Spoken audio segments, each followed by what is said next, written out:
महाशिवरात्रि 2026 की आपको शुभकामनाएं। घर पर सरल विधि से बिना कलश स्थापना के संपूर्ण पूजा अभिषेक कैसे करें, बाद में चौकी को कैसे हटाएं, प्रसाद और जो भोग इत्यादि है उसका क्या करना है, संपूर्ण जानकारी इस वीडियो में है। बस आप अंत तक बने रहें। सबसे पहले सुबह जल्दी उठकर स्नान इत्यादि से निवृत्त हो जाएं। श्री शिवाय नमस्तुभ्यम या हर हर महादेव महामंत्रों का जाप करते हुए शिव अभिषेक की तैयारी परिवार के साथ करें। यह पूजा भले ही आप व्रत नहीं भी कर पाते हैं, परंतु सबको करनी चाहिए। इससे मनवांछित फल तुरंत पूर्ण होते हैं। ऐसे आप सभी एक स्टील, तांबा, पीतल जैसा भी आपके पास है, महादेव द्वारा प्रदत्त है, उस पर एक स्वास्तिक बनाकर शिव अभिषेक की तैयारी करें। चाहे तो मिट्टी का शिवलिंग बना सकते हैं या सामान्य जैसा भी आपके घर पर विराजित शिवलिंग है उसे आप किसी भी प्लेट पर इस तरह से विराजित करें। हम अभिषेक करेंगे तो जो शिवलिंग है आप देख पा रहे होंगे स्क्रीन पर, हमेशा जो जलाधारी है जिसमें से जल नीचे की ओर बहता है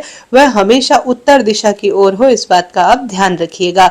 पूजा में आपको पूर्व या उत्तर दिशा की ओर बैठना है। परिवार सहित सुसज्जित होकर इस पूजा को करें। मूर्ति प्रतिमा आपके घर पर है, जैसा स्क्रीन पर आप देख पा रहे हैं। मेरे पास शिव, पार्वती, नंदी बाबा और सिंह उसमें है, कार्तिकेय भगवान भी और गणेश जी भी है, वह भी मैंने विराजित साथ में कर ली है। पूजा चौकी लाल, पीला या सफेद वस्त्र आप विराजित करें। सबसे पहले हम करेंगे शिव अभिषेक। गंगा जल मिश्रित जल एक लोटे में हम बना लेंगे और महामृत्युंजय मंत्र और भगवान का नाम जाप करते हुए जिस प्लेट में हमने स्वास्तिक बनाया है, सबसे पहले गंगा जल मिश्रित शुद्ध जल से हम शिव का अभिषेक करेंगे। फिर आप सभी एक कटोरी में दूध, दही, घी, शक्कर, शहद, यह 5 चीजें मिला लीजिए किसी कटोरी में या किसी भी, बस तांबे में नहीं, स्टील का ही प्रयोग करें बर्तन पंचामृत के लिए।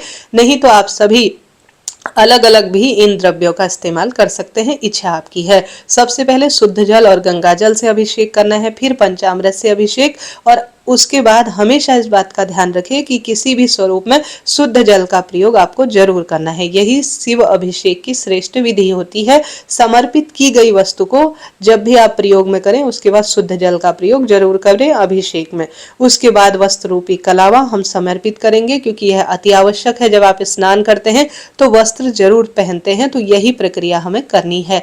अब जो मूर्ति प्रतिमा स्थापित है उस पर भी, जिसमें माँ गौरी है, गणेश जी, शिव परिवार है, उस पर भी थोड़ा जल के छींटे देंगे और वस्त्र रूपी कलावा मूर्ति पर भी समर्पित करेंगे। ठीक है, भगवान का नाम उच्चारण करते हुए आप पूरा जो शिवलिंग है उस पर 5 स्थान है। गणेश जी महाराज के स्थान पर चंदन लगाएंगे, माँ अशोक सुंदरी, कार्तिकेय भगवान, माता रानी का हस्त कमल और शिवलिंग, इन 5 स्थानों पर आपको बहुत सुंदर रूप में चाहे तो अष्टगंध या चंदन का प्रयोग करें। ठीक है, सिंदूर शिवलिंग पर नहीं लगाया जाएगा, सिंदूर लगाया जाएगा मूर्ति पर, और मूर्ति प्रतिमा पर भी इस तरह से आप चंदन इत्यादि समर्पित करें। साथ ही अक्षत इत्यादि समर्पित कर अब हम प्रज्वलित कर लेंगे दीपक। ठीक है, दीप देवता हमारे पूजा पाठ के साक्षी होते हैं। अभिषेक इत्यादि के तुरंत बाद भी आप दीप लगा सकते हैं, चाहे तो वस्त्र समर्पित कर चंदन समर्पित कर भी दीप प्रज्वलित कर लीजिएगा। संभव हो तो पूरा दिन और रात्रि जलता हुआ यह दीप प्रज्वलित हो तो अति उत्तम है और श्रेष्ठ अनुभूति देता है। ऐसा न हो पाए तो सरल विधि से थोड़ा अक्षत का आसन देकर एक घी का या तिल के तेल का दीपक पूरी रात जलता रहे या दिन भर जलता रहे या जितनी देर आपकी पूजा होती रहे उतनी देर आप दीपदान को कर लीजिएगा। ठीक है, शिव हमारी भक्ति स्वीकार करें। मन में प्रार्थना करते हुए सरल भावना से पूजन करें। अब यहाँ पर आप संकल्प भी ले सकते हैं, जैसे दाहिने हाथ में आप थोड़ा अक्षत लीजिए, पुष्प लीजिए और अपना नाम गोत्र बोले और कहें कि हे स्वयंभू, मेरा नाम और गोत्र जो भी है वह आप बोले। आज मैं महाशिवरात्रि का व्रत कर रही हूँ और आपका अभिषेक मैंने किया है। मेरी पूजा स्वीकार करें और मेरी मनोकामना पूर्ण कर इसका उत्तम परिणाम मुझे दीजिए और मेरी पूजा में समस्त शिव परिवार सम्मिलित हो। ऐसी आप संकल्प लेकर भगवान जी के श्री चरणों में छोड़ दीजिएगा। यह संकल्प की विधि होती है। अब आपको जो भी सफेद, लाल, पीले फूल मिल जाए वह आप समर्पित करें। दुर्वा आसानी से मिल जाती है। रोग मुक्ति के लिए, आरोग्यता प्रदान करने के लिए, हमेशा धन संपदा में वृद्धि के लिए दुर्वा शिवलिंग पर जरूर चढ़ाएं। गणेश जी को भी समर्पित करें। वस्त्र रूपी कलावा के साथ साथ यज्ञोपवीत जरूर से शिवलिंग पर चढ़ाएं। आप देख पा रहे होंगे, आप जो है मैंने बेलपत्र लिया, उस पर चंदन लगाया और उसके बाद आप सभी चिकना वाला जो हिस्सा होता है उसे शिवलिंग पर इस तरह से चढ़ाएंगे और मृगी मुद्रा, जिस तरह से हम हवन करते हैं इस इस तरह से पकड़कर शिवलिंग पर चढ़ाने से श्रेष्ठ अनुभूति होती है। देखिए, नियम तो बहुत सारे हैं, परंतु आपसे एक दो नियम भी सरल विधि से जितना ज्ञान है उस आधार पर अगर हो जाए तो बहुत ही उत्तम है। नहीं हो पाता है, यथाशक्ति तथा भक्ति, भोले बाबा हैं, भोली भाली भक्ति से भी प्रसन्न हो ही जाते हैं। तो शिव मंदिर में भी आप पूजन करें और घर पर भी इस तरह से पूजन जरूर जरूर से करें, श्रेष्ठ इससे अनुभूति होती है और मनोकामना में यह पूर्ति का सबसे सुंदर उपाय है।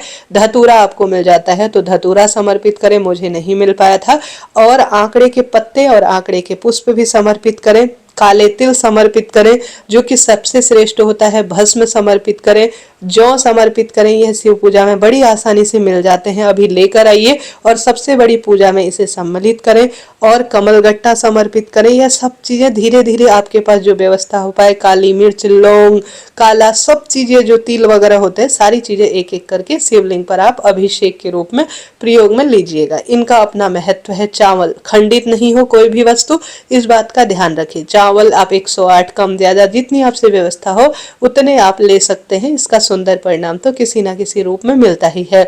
तो चावल इत्यादि समर्पित करें, सब चीजें आप धीरे धीरे समर्पित करें। इस दिन सबसे अधिक उपयोगी होता है बेर।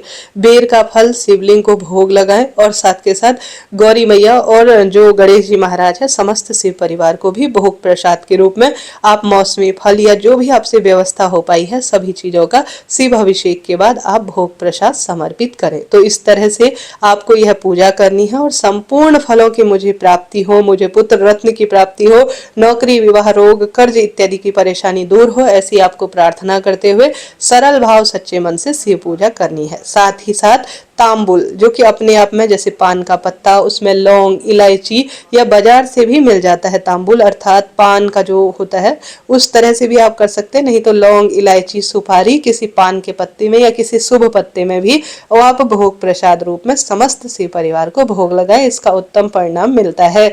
इसके साथ साथ सरल विधि से 5, 7, 11, 21 जितनी आपसे व्यवस्था हो उतनी आप माँ पार्वती और महादेव, जो विवाह का दिन है तो माँ पार्वती को सुहाग सामग्री जरूर समर्पित करें। इससे सौभाग्य बढ़ता चला जाता है और दुख दारिद्रता का अंत होता है। पूजा में जो हम नहीं ला पाए हैं उसकी कमी के लिए कुछ दक्षिणा यहाँ जरूर रखें, यह हमारी पूजा की पूर्ति के लिए होता है। अंत में जल का लोटा भी यहाँ रखें। अब आप सभी की यह पूजा पूर्ण हुई। अब आप सभी अपने दाहिने हाथ में थोड़ा अक्षत लेकर शिवरात्रि व्रत की कथा जो कि चैनल पर आपको मिल जाएगी और शिव चालीसा इत्यादि का पाठ करें। और अब आपकी यह पूजा पूर्ण हुई। अब प्रश्न आता है दीदी पूजा चौकी कब हटाए? देखिए, पूजा चौकी आपको शिव और रात्रि कहा जाता है। पूरे दिन और रात्रि यह चौकी रखी जाती है। कई लोग 4 पहर की पूजा करते हैं, कई लोग सिर्फ सुबह और शाम की पूजा करते हैं, और चौकी रात्रि को तो कभी नहीं हटानी है, दूसरे दिन आपको हटानी है। अब शिवलिंग पर जो चढ़ाया गया प्रसाद है उसे आपको 1-1.5 घंटे के बाद ही पूजा के बाद प्रसाद ग्रहण कर लेना चाहिए, या दूसरे दिन जब आप अपना जो व्रत खोलेंगे तब आप अपना व्रत इसी प्रसाद से खोलेंगे और भक्तजनों में सभी में यह प्रसाद वितरित भी जरूर करेंगे।